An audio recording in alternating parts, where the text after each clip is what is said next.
Bonjour à tous, je m'appelle Romain Perrault et je suis en charge de la montée en compétences et capacités de l'écosystème Microsoft Dynamics CRM.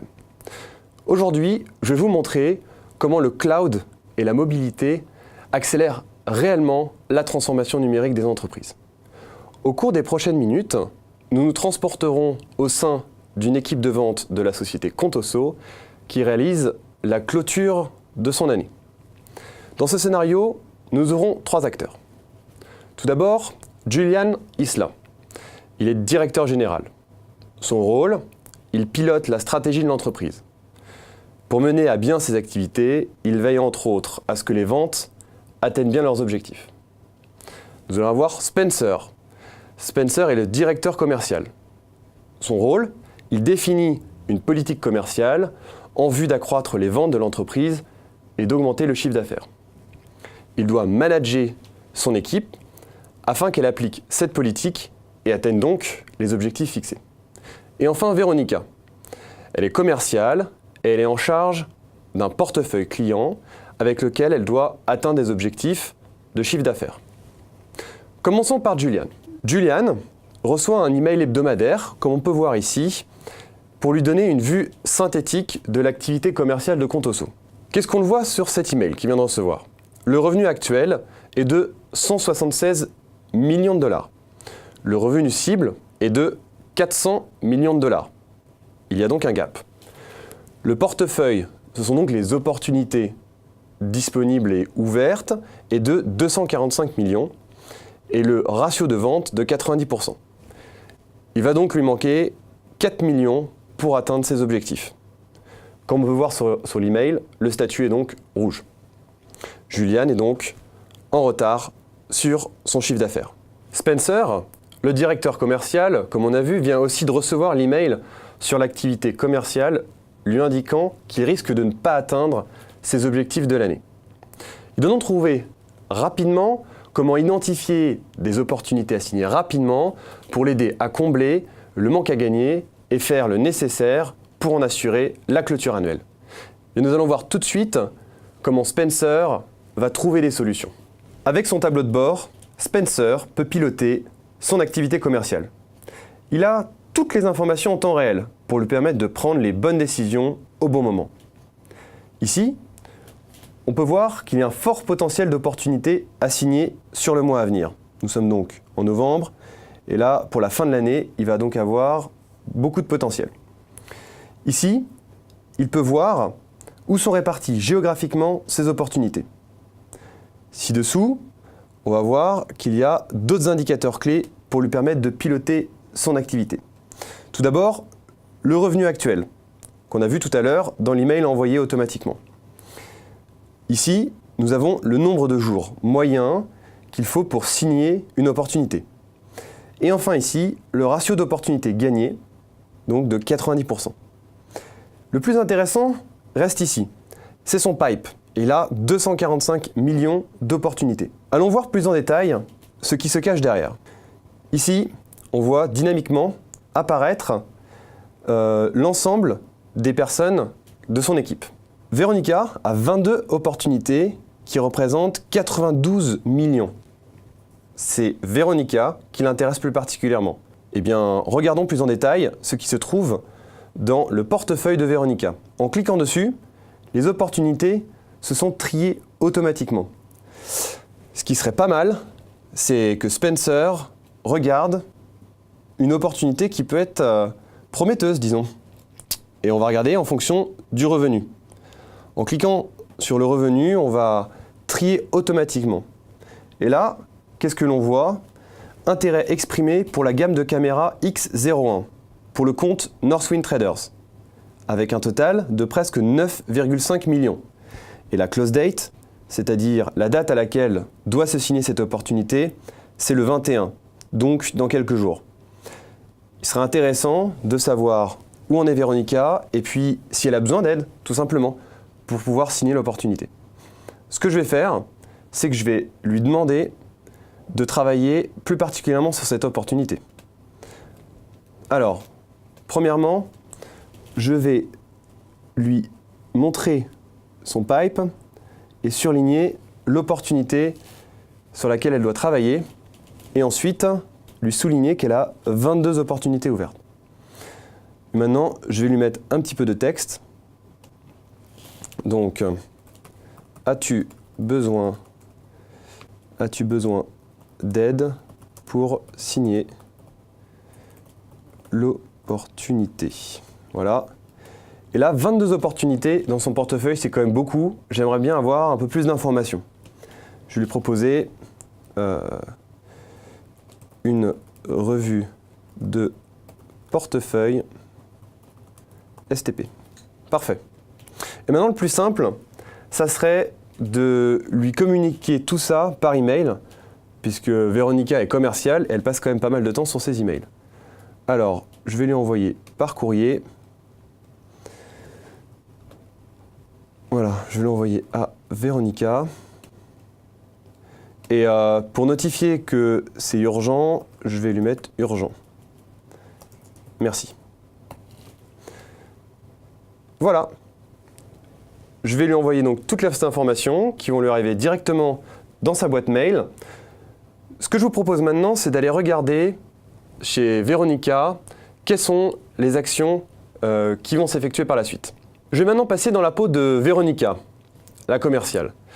Véronica, son objectif, c'est donc de travailler sur son portefeuille de clients et de signer le maximum d'opportunités pour atteindre ses objectifs.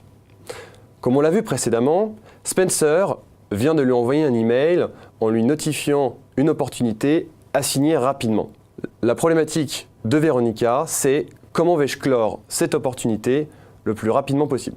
Nous allons donc voir tout de suite comment Véronica va réussir à atteindre ses objectifs. Donc Véronica travaille sur ses emails et comme on a vu à l'instant, Spencer lui a envoyé l'impression écran avec les commentaires et les opportunités sur lesquelles elle doit travailler. Véronica maintenant a deux buts. Premièrement, elle doit faire en sorte d'avoir un portefeuille clean, propre, pour le présenter à Spencer lors de sa revue. Et deuxièmement, c'est de clôturer l'opportunité que Spencer lui a soulignée le plus rapidement possible. Voyons tout de suite comment Véronica va pouvoir faire cela rapidement. Ici, ce sont la liste des opportunités de Véronica.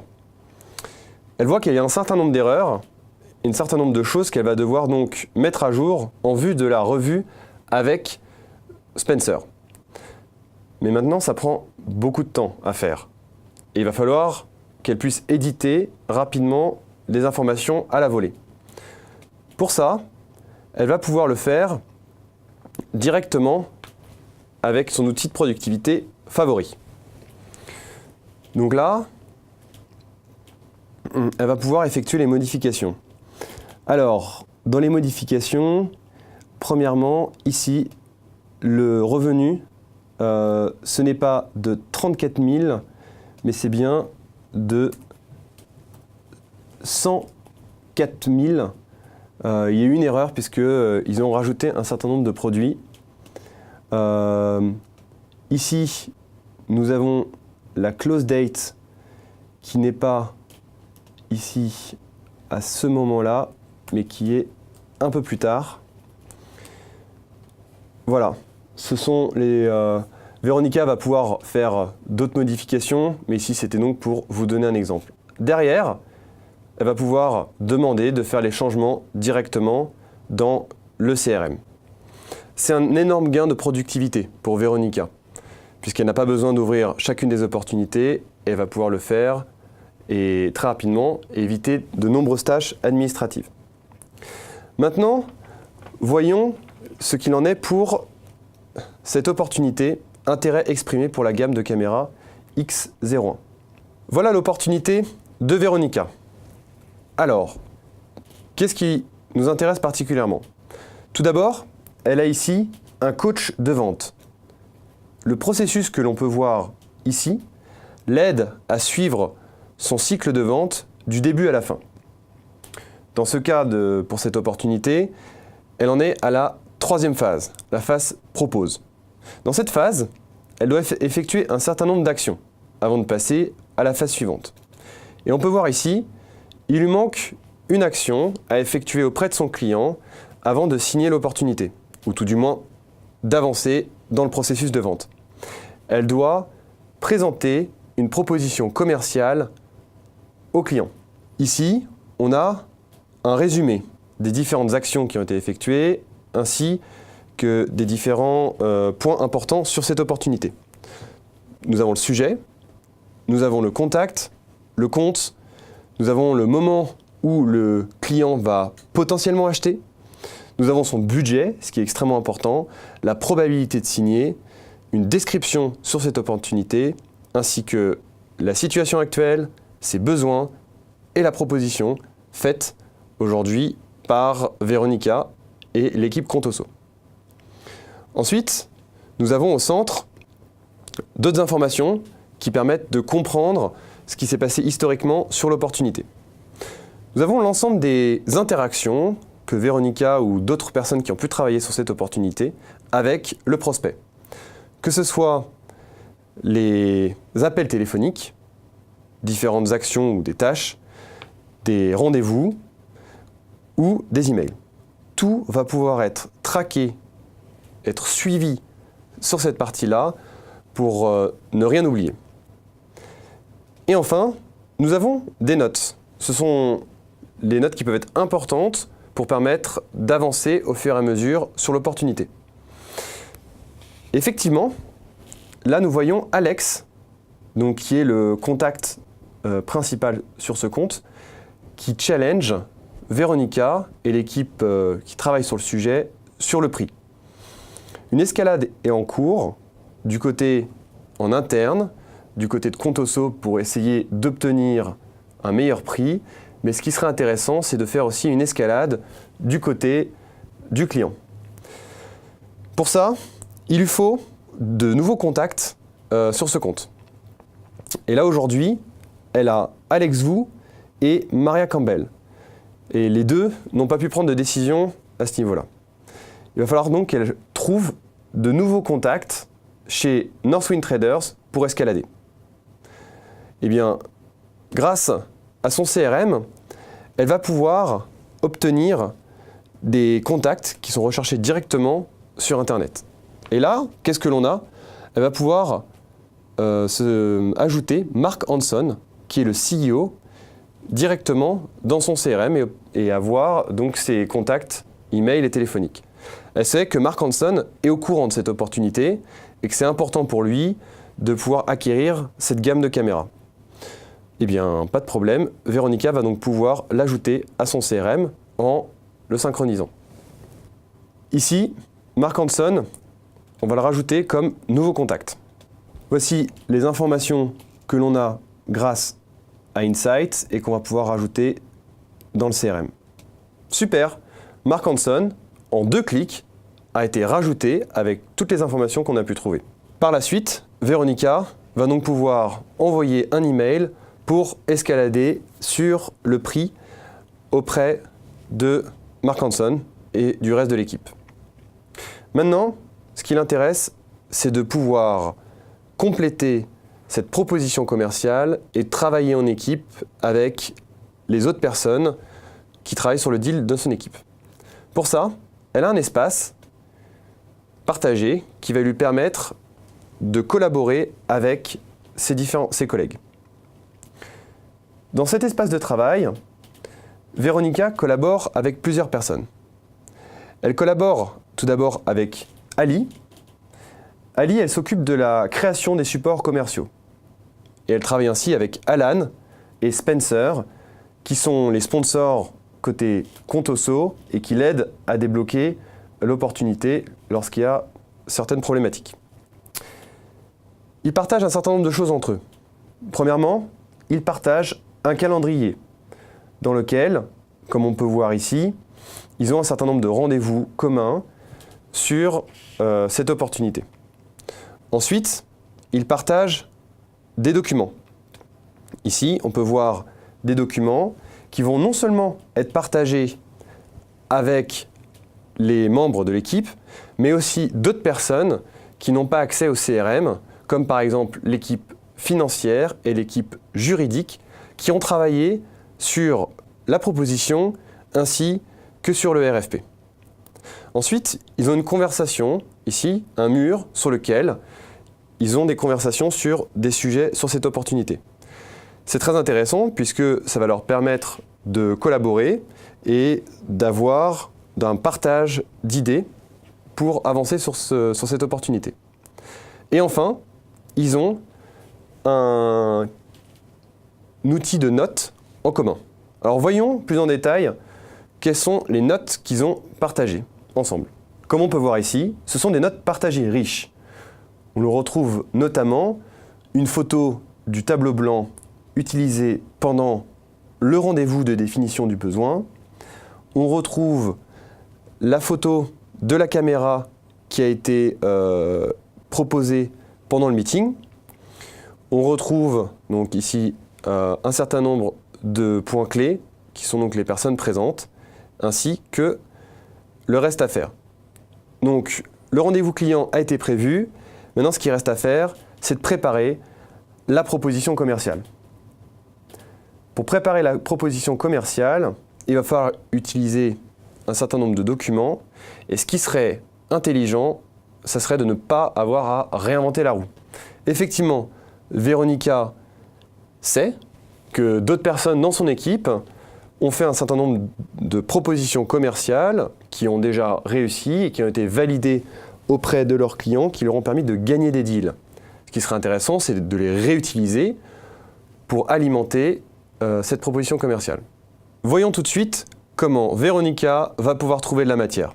Ici, Véronica a une vision de tous les documents qui vont lui être poussés de manière proactive pour l'aider dans son travail. Elle se souvient, en plus, que Spencer avait travaillé sur une documentation commerciale sur graphic design. Eh bien, elle va pouvoir l'obtenir directement en recherchant « Ah, voilà, j'ai tous les documents sur graphic design, qui est donc un autre client sur lequel Spencer avait travaillé. » Et ça m'est poussé de manière proactive, alors que c'est dans les documents de Spencer. Alors, je vais regarder si cette documentation m'intéresse particulièrement.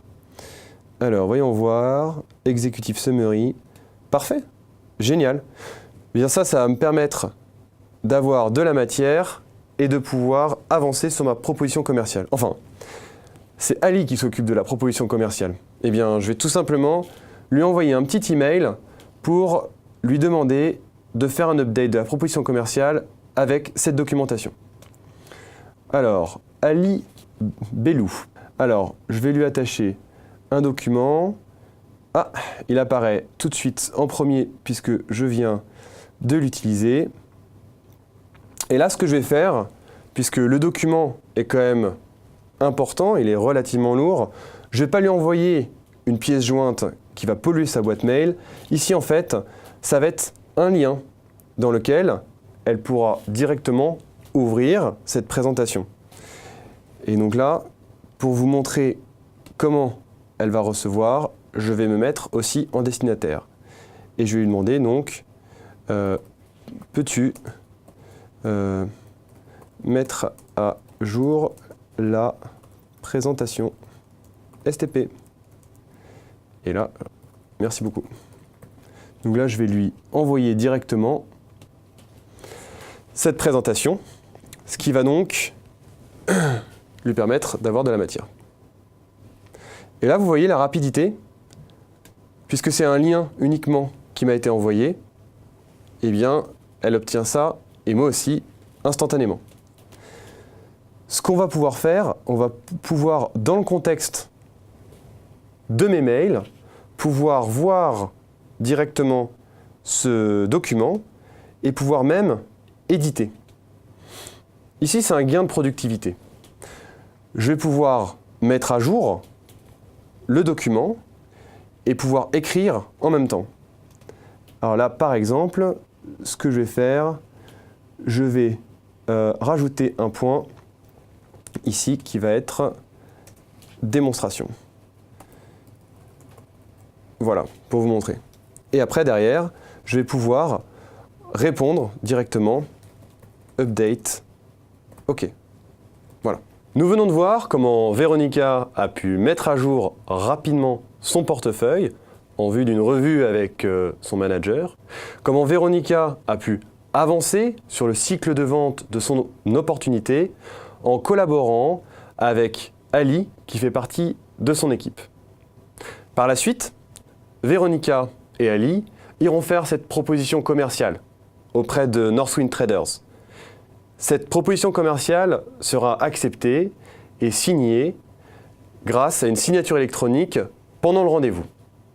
Ce que nous allons voir tout de suite, ce sont des actions complémentaires que va effectuer Véronica en mobilité sur son téléphone. Regardons tout de suite. Véronica est sur le chemin du retour. Même dans les transports, cela ne l'arrête pas dans sa productivité. Effectivement, avec son téléphone, où elle retrouve d'ailleurs toutes les informations sur son opportunité, elle va pouvoir mettre à jour ce qu'elle vient d'effectuer avec le client. Donc, Present Proposal Mark Complete, et elle va pouvoir passer à l'étape suivante.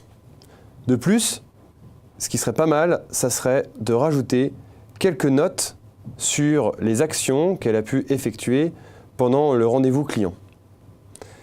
Bien, je vais rajouter une note directement. Le rendez-vous s'est très bien passé, le client a signé l'opportunité. Parfait. Effectivement, moi ce qui m'intéresse, c'est de pouvoir gagner en productivité et de pouvoir notamment utiliser la voix pour faire mes notes. Voilà, je rajoute ça. Maintenant, ce qui intéresse Véronica, c'est de savoir quelles sont les prochaines actions qu'elle doit effectuer. Le plus simple, ça va être de le demander directement à son téléphone. CRM, que dois-je faire maintenant? Et là, automatiquement, le CRM va lui dire aujourd'hui, dans une demi-heure, là je vais avoir à peu près une revue de mon portefeuille avec Spencer. Super. Eh bien, je sais que mon portefeuille est propre puisque je l'ai mis à jour. Je vais pouvoir sereinement aller à ma prochaine réunion. Nous avons vu, grâce aux solutions Microsoft, comment une équipe commerciale a pu atteindre ses objectifs. Julian, tout d'abord, le directeur a pu suivre son activité. Spencer, le directeur marketing, a trouvé rapidement comment aider son équipe à atteindre ses objectifs. Et enfin, Véronica, la commerciale. Elle a signé l'opportunité grâce à une vision claire sur son processus de vente, une vision 360 de l'historique et des besoins du prospect, ainsi qu'une collaboration efficace avec ses clients. Vous aussi, atteignez vos objectifs grâce aux solutions Microsoft Dynamics CRM. À bientôt.